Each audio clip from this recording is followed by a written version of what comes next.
It's Sunday, February 2nd, 2025, and the weather's gotten a bit wilder. It's pretty windy and -12, and we're getting some more snow. So it's pretty wild out there, and one might say that the weather is rather frightful, but you know, the temperature in the shop is delightful. So I really have no place to go, so let it snow. Let it snow. Let it snow. You know I wouldn't leave you hanging. So I'm in the shop again today. You can see this. This is a frame assembly jig, and I've built a few of these already. And a few means 6. You can't see them all. There's 6 there.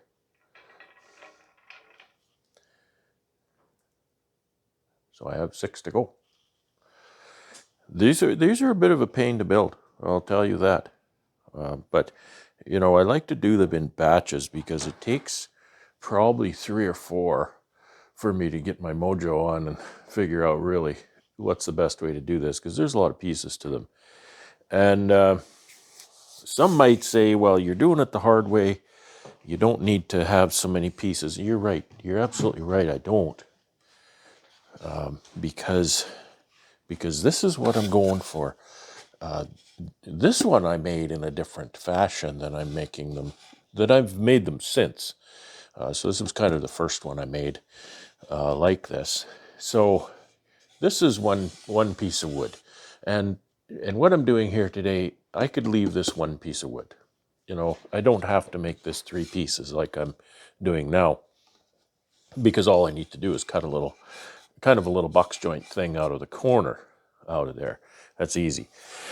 The more difficult machining job comes in here, right? So when I made this, again, it's one piece, right? So I had to cut a deep machined piece into the end of this piece of lumber, which again I could do, and I did do, of course. You can see it right here. But doing that kind of a cut, this is deep. This is 1.25 inches, and that's 3/4. That's 2. So that's 2 inches. You know, if you want to do that vertically with a dado blade on the saw, it's a little bit dicey. So that, but you know, it's doable, and you can do that and get it right. But the way that I've been building them since, really, is to break that down into 3 pieces. So what happens for that, you know, for the more difficult joint, essentially, that ends up being 3 pieces.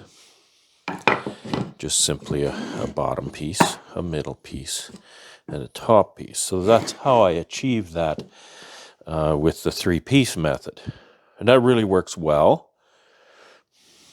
Does it work better than, you know, trying to take that one piece of lumber and mill a 2-inch, I'm pretty sure that's 2-inch piece out of the end? I don't know. It's I guess it's kind of just comes down to what you want to do. Because these, you know, these are really not the easiest thing in the world to put together. And one of the difficult things, I have 4 different pieces here. So 6 different pieces altogether, but the rails, the removable rails, are done. They're not involved in the actual assembly. So if I have 6 pieces, these 2 pieces are similar, but they're easily, I can easily see that they're different pieces, right? One's much shorter than the other. Difficulty comes in with this piece and this piece because they are only that much different in length. And that's a very important difference. I've tried to figure out how I can make these 2 pieces the same length, and I don't think I can do it for 2 reasons. When I get the when I get the frames in the jig and I line the end bars up this way, I want them to be fairly snug in there. I don't want a lot of play in this direction. I want them to be held, to support one another. Same thing this way. This width has to be very similar to the outside dimension of a frame. You see how that just goes in there? There's about a 1/16 of play on each side, not much. So when I put the frame end bars in there with the top down, because the top is the wider part, I want the 10 end bars to be a fairly tight assembly. So those two things determine then the length of these two pieces. And I don't want to compromise on that just to make the two pieces the same length. I just have to stay organized. These are the shorter ones. The longer ones are over there. It's Monday, February the 3rd, 2025. So I've just started to get on the second last stage really of these frame jigs. So the two last stages are I have to sand, or I want to sand. This doesn't improve the performance of the product, it just improves the aesthetics of the product. I want to sand that. I've sanded that nice and flush and smooth, and I'll go over it again to make it a little bit smoother yet. And also on the insides here, same thing. And then the last step will be my little router to do a nice little round over on every edge I can do. The only edge I can't do is, I could do this before assembly, but then assembly is just a little more tricky. I have to make sure I get that part where it's supposed to be. I can't really do this part. I could do this by hand, just a little bit of sandpaper, sanding block or something. But that's about, this whole area here, here, and here is all I can't do with the router. So, these turned out well. That's one of a dozen that I built. So there's the other 11. And this is actually going to take a while because I'm using my little Ryobi. I don't really advocate Ryobi tools. They're probably every bit as good as Black & Decker tools, and maybe even a little better. I think they are better. But I bought this little sander years ago. Belt sanders are notoriously expensive. I bought this little guy, and you can't feel how heavy this is. This is really heavy. And belt sanders, there's a reason it's heavy, or there's a reason it's expensive, because there's a lot in here. These are very robust. It's kind of, that takes off a lot of material. That's an 80 grit belt, so it takes off a lot of material in a big hurry. So I'm just using that to smooth it out. Here's a little fun thing. This knob changes the angle of this front wheel a little bit, and then we'll make the belt ride in the center. So you can see it's not quite in the middle here. So I'm going to adjust that, and you can't adjust it until it's centered. You have to adjust a little bit and then wait for the belt to come to equilibrium on it.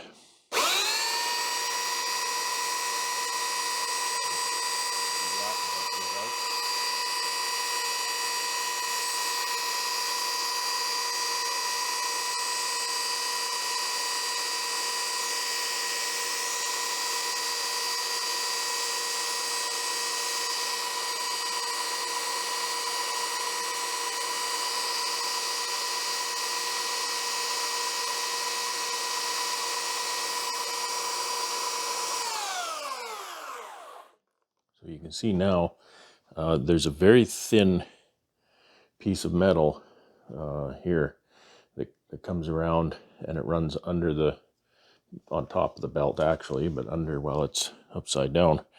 And that's called the platen. Platen is also the old time LP record players we used to use. That kind of soft rubbery thing on there is platen. So that's a platen, and the belt, it's very, very smooth. It puts up a lot of heat because these get hot. Like, I don't really want to touch that much because it's pretty warm. So you want that nicely centered on the platen. You can see a little bit of platen sticking out each side now, so that's just right. Yeah, so a lot of dust. I've got my overhead dust collector that I run at the same time. Yeah, I should wear a mask, but I don't. You can give me heck for that if you want, because it's a good idea. And ear protection. I'm not so concerned about eye protection. You can get dust in your eyes, but it's not so dangerous. But ear protection for sure. As you can tell, that thing is noisy. Otherwise, you can see I got impatient. I took the generator out of the box, so it's sitting there. I've not put any oil in it yet, so I won't be running it. Oh, the orange box. Let me show you that.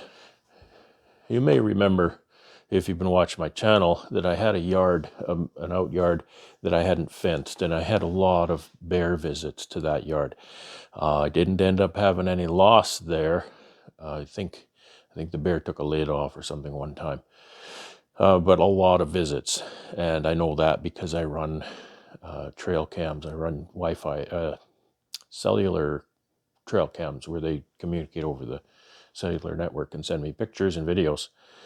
And so I was very nervous about what I might, have happen sometime. So I thought, go back there this year. I'd like to use that yard again this year, but I want to put a fence up. And this is a kind of a good news, bad news story. I have a store that's in Winnipeg. It's called Peavy Mart. And Peavy Mart is very much a farmer's store. If you need to buy fencing equipment, and if you have cattle, you want to buy salt licks, if you want to buy chicken feed and goat feed and what, it's a real farm store.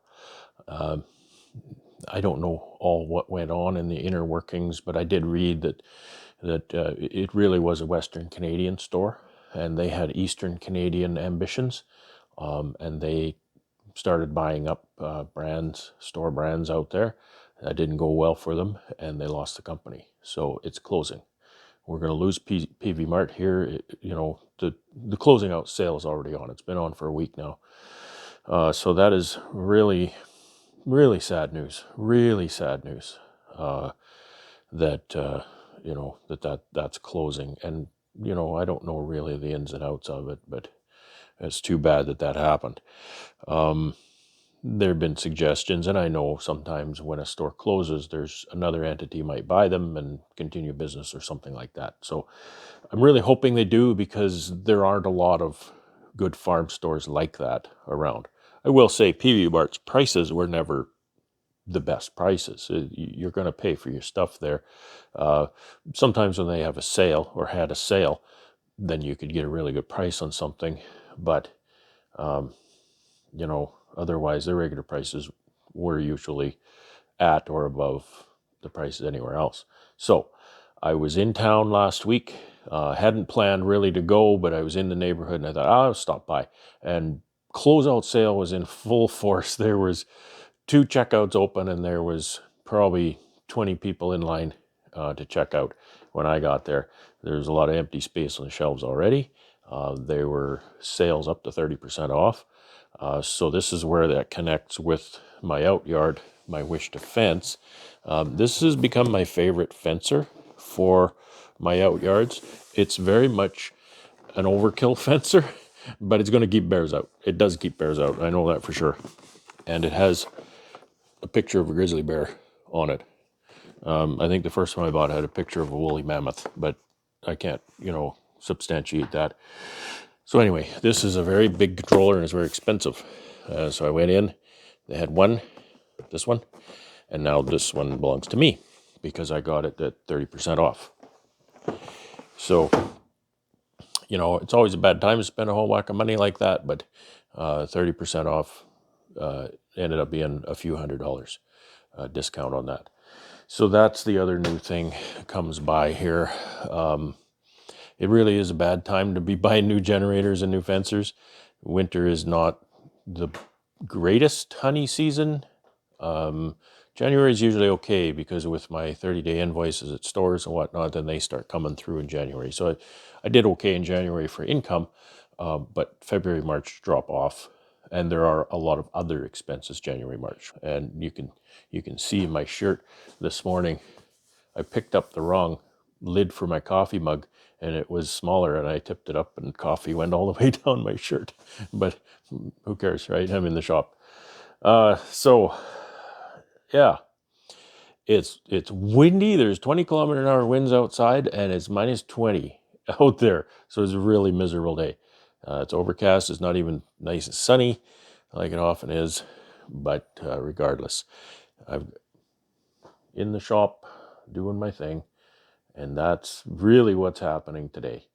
I really need to wrap up this this business with the jigs, and then I need to get on with, I've got a pretty decent order for pallets and covers to put together, and then I also wanted to build some things for myself. So we'll see if the build things for myself happens at all, because I need to get the paying work done first.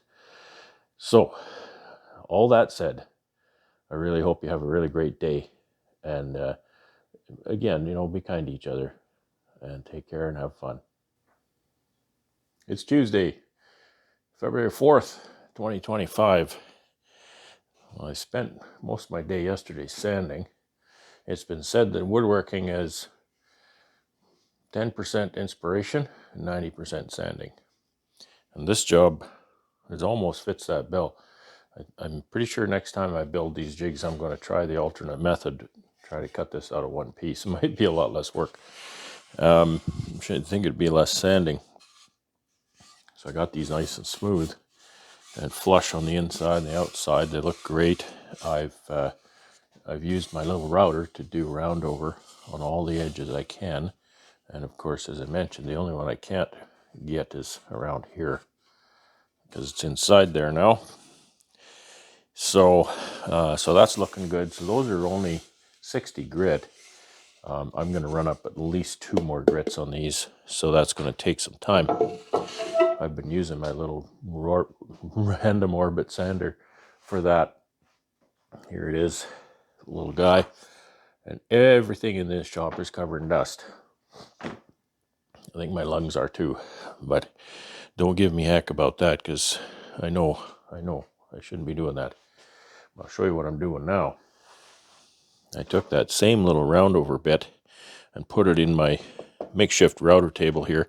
Makeshift, but I've made a lot of stuff out of that. I've made a lot of really nice stuff out of that router table. So what this does is, these are the pieces that slide through the jig to hold the frames. And I'm just running a roundover along the length of each side and on the ends as well. Some of the ends catch better than others, so I think I'm going to do that one over again. So I'll just give you a run through of how I'm doing this. It gets very noisy. We got eye protection, ear protection. Away we go.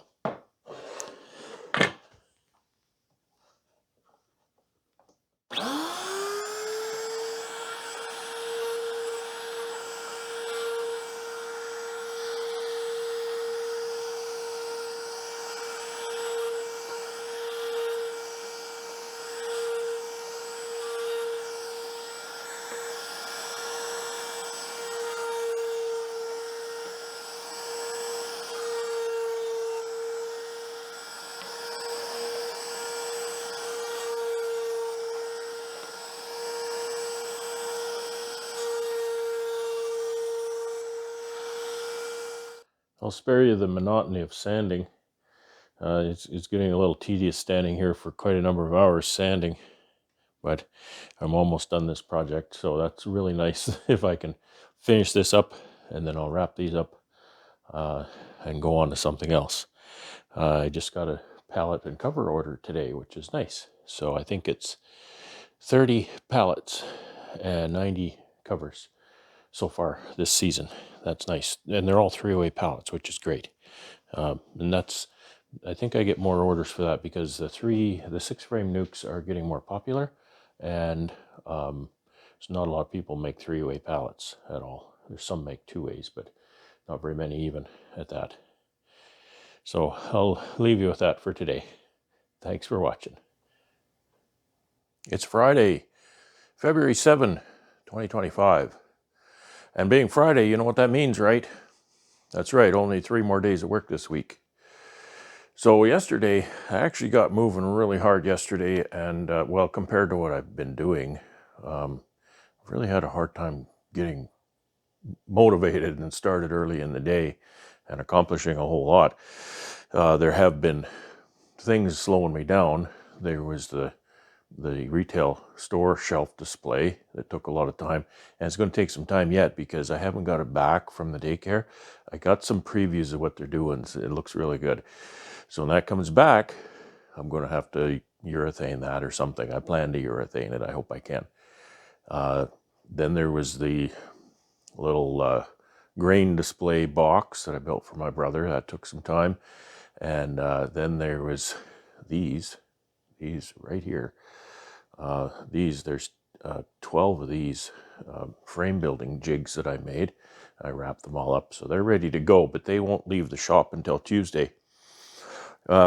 So what I did accomplish yesterday, I got moving on my pallet and cover order. I've cut up a whole pile of parts here, ready to go. The end cleats are down here. They need that rabbit cut in them yet, so I have to do that. The only thing I don't have lumber-wise in that pile is the runners. So, but I know there's some runners in the shed. So I have to go out today, find out how many runners are there and then how many I need to cut yet. So I need to get the tractor out and get out there. Fortunately, today is a little bit warmer. It's not super windy. A little bit warmer. I think it was minus 15 earlier this morning. And yeah, so that's about it. I've been trying to do everything I can toward the orders. I've got the feed plugs that go in the covers. I've got them counted out and bagged up here. I have to count out my hive clips for the pallets. I have to get screws from the store for those hive clips. Over there, you can just kind of see the top of that pallet there with various odds and ends. I kind of deck those up into stacks and count them out, and well, not so much count them out, but wrap them up into packages of like-sized parts. Those are offcuts, and you know, I like to keep offcuts. I can't, you know, if I have 100 or 200 of exactly the same size piece, it's hard to throw that out, but they're pretty small for very many things. So if I have pieces like that, then I'll keep them, but everything turns into a short shim, it seems. You just start getting smaller and smaller. And to my credit, though, you can see this box here. That's the garbage box. So, you know, to my credit, I'm actually throwing a lot of stuff out. Honestly, a lot of those parts, anything that's anything at all, I'll just throw them in a bin, and they go back to that same daycare. And so they have wooden building blocks to make all kinds of things. And they say that they have a lot of fun with that every year. So that's good that they can use them. It doesn't just go in the junk. It doesn't just get burnt or something. So it's, you know, I'm happy to be able to do that. It's a little, you know, it's easier just to throw them and burn them, but, you know, a little bit of effort and I can make somebody's day. So the good old radial arm saw has been going heavy, cutting all of the material. I've still got 16-foot material out there, and that's a bear. That's a bear to cut up because it doesn't sit on the saw very well, and it sticks way out the door. I used to have support over where that drill press is now. I had a support sticking out kind of in front of the door. I don't bring vehicles in there anyway. Same height as the radial arm saw, which worked well for supporting those long pieces, but I don't have that right now, and that's proving to be a bit of a problem. So you can see the box for the generator is there. So I did debox the generator on you. And but it sits there. I haven't even put the oil in it. I haven't run it then. Just have not had time to mess with it. And the old one is still sitting there too. Somehow I think I'm going to monkey with that again. But if I'm going to, it has to be in the warm. But I don't know. I might as well set it outside now because things are really, really urgent here these days. So I think monkeying with that generator, I haven't even prepped the new one. So I'm not going to monkey with the old one at this point for sure. So I'm kind of stalling because I have to go out in the cold. I have to go out to shed and move a bunch of stuff. I have to move these offcuts out of here and then move some stuff, get at those runners that are out there, count up some plywood. But today, other than cutting the runners, the plywood is going to be the order of today. And I can see I have a problem here now because I've stacked all my parts here. And that's going to interfere with putting my plywood sheets on the table saw. Thanks for watching. I spend most of my day rifling through my offcuts and less than sheet-sized plywood. And I feel that I'm actually pretty organized with that stuff when I put it away so that it's easy to find. And it is, but it's always a matter of finding, the parts that will make up what you want to make. And in this case, I'm making pallets and covers. So what I've got here is I have enough material. There's a little bit right here, but enough material here to build my pallets, which will amount to 30. I have a little more than 30 here, actually. I've got the plywood there. I've got the runners here. I've got the risers there. Now, this from here down is the material for the covers.